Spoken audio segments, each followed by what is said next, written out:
السلام علیکم ورحمۃ اللہ وبرکاتہ۔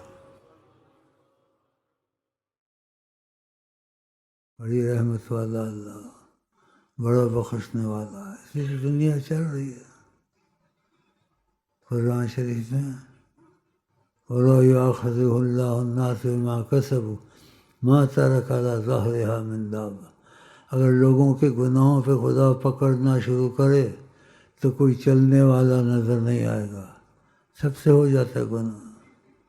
انبیاء معصوم ہیں، اولیاء محفوظ ہیں، تو اتنی معافی خدا نے رکھی ہوئی ہے، اتنا کرم۔ دیکھو کیا کیا ہو رہا ہے، ان کو روزی بھی مل رہی ہے، کھانا بھی مل رہا ہے، خدا پکڑتا نہیں، اور پھر مہلت بھی دے دی ہے، موت سے پہلے توبہ کی گنجائش ہے۔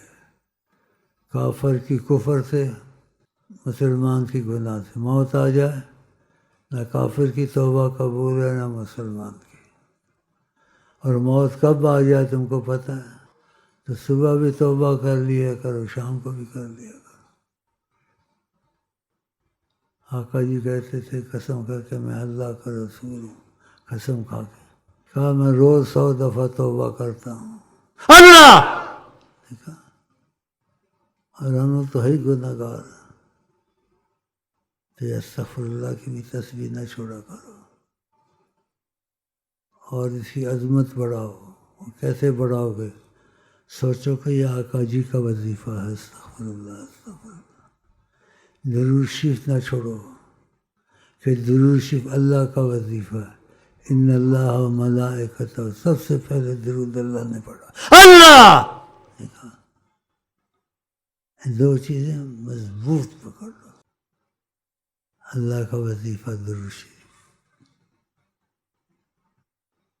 یہ باتیں یاد رکھیں، بڑی قیمتی باتیں، کیونکہ نبی کریم صلی اللہ علیہ وسلم کی زبان سے ہے، اور یہ سب کے لیے اس میں اجازت کی ضرورت نہیں ہے۔ اس میں اجازت کی اتنی ضرورت ہے، کوئی بھولا ہوا ہو اس کو سکھا دو۔ صلی اللہ علیہ وسلم، کہنے کی نہیں عظمت سلطان مجید، کس منہ سے بیاں ہوں عظمت سلطان مجید۔ ہم آپ کو آئی لو یو کے ساتھ کہتے ہیں السلام علیکم ورحمۃ اللہ وبرکاتہ۔